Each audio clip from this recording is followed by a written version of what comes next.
Supreme court और CJI Sanjeev Khanna पर BJP के सांसद निशिकांत दुबे के बयान प्रदेश की सियासत में उबाल है। इस बीच आपको बता दें कि बीजेपी के सांसद निशिकांत दुबे के खिलाफ अवमानना के तहत कार्रवाई की मांग की जा रही है।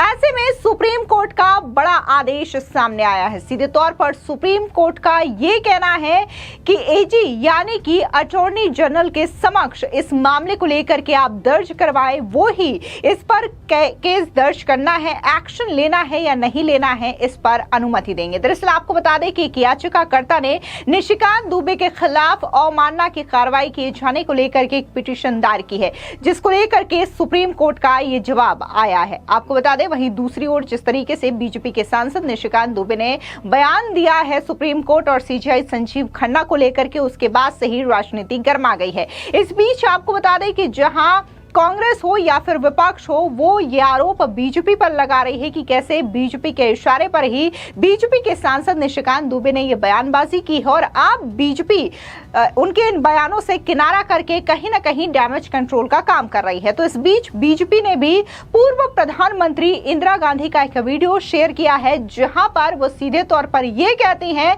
कि मिस्टर शाह यानी कि वो जज कौन होते हैं ये बताने वाले कि एक सरकार को क्या करना चाहिए और क्या नहीं करना चाहिए। इस बीच आपको बता दें कि हिमंता बिश्व शर्मा जो कि असम के मुख्यमंत्री हैं, उन्होंने भी बाकायदा सोशल मीडिया साइट पर एक पोस्ट किया और यहां पर उन तमाम लोगों के नाम गिनाए जिन्होंने अपने अपने समय पर या तो सुप्रीम कोर्ट या फिर जजों को लेकर के बयानबाजी की है। दरअसल आपको बता दें कि भारतीय जनता पार्टी के सांसद निशिकांत दुबे द्वारा सुप्रीम कोर्ट पर की गई टिप्पणी के बाद पार्टी बैकफुट पर खड़ी दिखाई दे रही थी। अब कांग्रेस के आरोपों के बाद पार्टी के वरिष्ठ नेता और असम के मुख्यमंत्री हिमंता बिश्व शर्मा ने कांग्रेस के उन नेताओं की लिस्ट जारी की है जिन्होंने सार्वजनिक रूप से जजों की आलोचना की है।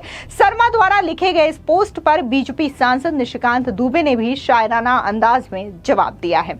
आपको बता दें वहीं दूसरी ओर बीजेपी के ही नेता अमित मालवीय ने एक वीडियो सोशल मीडिया पर शेयर किया है इंदिरा गांधी का, जिसमें यह कहा कि कम से कम दूसरों को बोलने से पहले कांग्रेस को अपने गिरबान में भी झांकना चाहिए। आपको बता दें कि इंदिरा गांधी इस वीडियो में ये कहती हुई सुनाई दे रही हैं कि मिस्टर शाह को कैसे पता कि राजनीतिक दुनिया में क्या हो रहा है, ऐसी कौन सी ताकतें काम कर रही हैं जो कि विकासशील अर्थव्यवस्था को नष्ट करना चाहती है। क्या कोई न्यायाधीश ये तय करने में सक्षम है फिर लोकतंत्र क्यों है, चुनाव क्यों होते हैं, राजनीतिक लोग सत्ता में क्यों हैं। ये जो बयान दिया गया था पूर्व प्रधानमंत्री इंदिरा गांधी की ओर से, तो इसको बीजेपी के साथ साथ सोशल मीडिया में भी तमाम लोग शेयर कर रहे हैं और ये कह रहे हैं कि कांग्रेस तो कम से कम ये बात ना बोले कि बीजेपी न्यायपालिका का अपमान कर रही है या फिर जजों की आलोचना कर रही है। कम से कम कांग्रेस को अपने गिरबान में झांक कर देख लेना चाहिए। न सिर्फ उनकी पूर्व प्रधानमंत्री इंदिरा गांधी इस तरीके की बयानबाजी कर चुके हैं, बल्कि कई सारे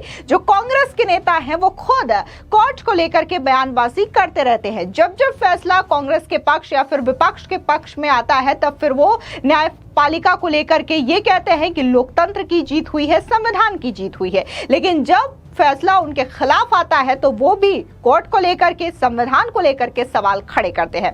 इस बीच पूर्व बीजेपी सांसद सुब्रत पाठक ने कहा कि सुप्रीम कोर्ट द्वारा भेदभाव करने से न्यायपालिका पर लोगों का भरोसा डगमगाएगा। इसके अलावा बीजेपी की ही पूर्व सांसद कैलाश विजयवर्गीय ने कहा कि कभी कभी आपको सच बोलने से बचना चाहिए। निशिकांत मेरे छोटे भाई की तरह है, उन्हें एक सलाह देना चाहूंगा कि ऐसी बात सार्वजनिक ना करे, जनता है वो सब जानती है। दरअसल आपको बता दें कि असम के मुख्यमंत्री ने अपने सोशल मीडिया साइट एक्स पर पोस्ट करते हुए निशिकांत दुबे का समर्थन किया और कहा कि बीजेपी ने न्यायपालिका की स्वतंत्रता और गरिमा को भारत के लोकतंत्र की आधारशिला के रूप में हमेशा सम्मान दिया है।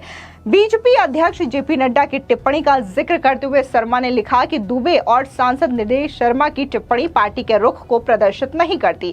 पार्टी अध्यक्ष इस पर अपना बयान जारी कर पार्टी की स्थिति को साफ कर चुके हैं।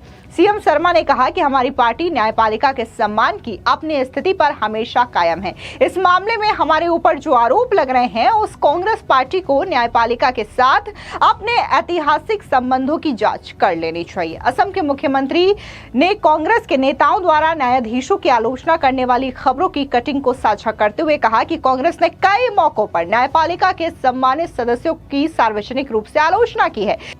सीएम शर्मा ने उदाहरण देते हुए कहा कि भारत के पूर्व न्यायाधीश दीपक मिश्रा पर कांग्रेस पार्टी और मुख्य विपक्षी दलों ने बिना किसी ठोस सबूत के कदाचार का आरोप लगाया था। इतना ही नहीं, उन्हें महाभियोग प्रस्ताव का सामना तक करना पड़ा था। इसके बाद उन्होंने पूर्व मुख्य न्यायाधीश और सांसद रंजन गोगोई के मामले की बात करते हुए कहा कि उन्होंने अयोध्या के ऐतिहासिक फैसले के बाद विपक्षी दलों की कड़ी आलोचना का सामना करना पड़ा।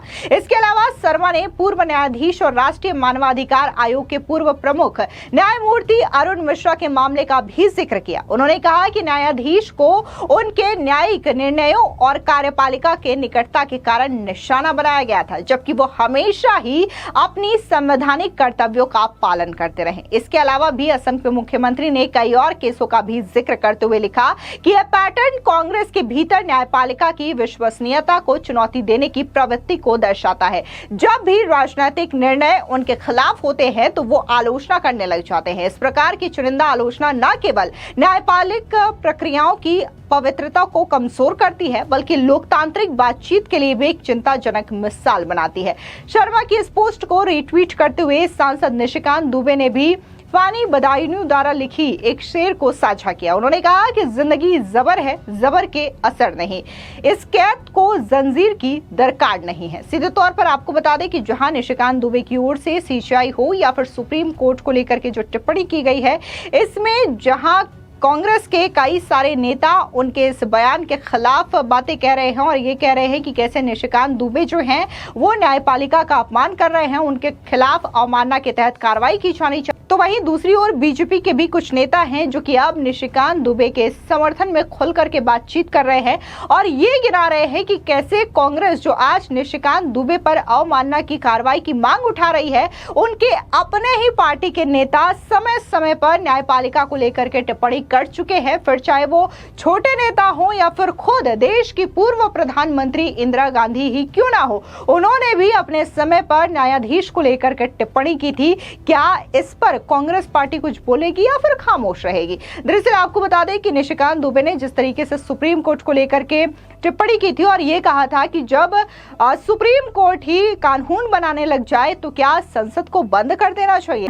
आपको बता दें कि इसके अलावा निशिकांत दुबे ने एक और टिप्पणी जो है वो सीजीआई संजीव खन्ना पर की थी और ये कहा था कि आज जो देश में गृह युद्ध जैसे हालात हैं, यानी कि सिविल वॉर की जो सिचुएशन है वो सीजीआई संजीव खन्ना की वजह से है। तो ये जो टिप्पणी की गई थी, कहीं ना कहीं वक्फ को लेकर के जो सुनवाई सुप्रीम कोर्ट में हुई थी और सुप्रीम कोर्ट की टिप्पणी के बाद ही निशिकांत दुबे का ये बयान सामने आया था। लेकिन जो कानून को लेकर के बात की गई थी कि अगर न्यायपालिका ही कानून बनाने लग जाए तो संसद को बंद कर देना चाहिए, तो ये जो सुप्रीम कोर्ट ने टिप्पणी की थी राष्ट्रपति और राज्यपाल की समय सीमा को लेकर के, इस पर ही निशिकांत दुबे की ओर से टिप्पणी की गई थी। हालांकि पार्टी के जो राष्ट्रीय अध्यक्ष हैं जेपी नड्डा, उन्होंने न सिर्फ निशिकांत दुबे के बयान से किनारा किया बल्कि बीजेपी के ही नेता दिनेश शर्मा के बयान से भी किनारा कर लिया और उन्होंने कहा कि पार्टी का इससे कोई लेना देना नहीं है। ये दोनों जो नेताओं के बयान हैं ये इनका अपना व्यक्तिगत बयान हो सकता है, पार्टी के विचारों से इसका कोई लेना देना नहीं है। फिलहाल इस पूरी खबर पर आपकी क्या राय है, कमेंट सेक्शन में जरूर बताएं। धन्यवाद।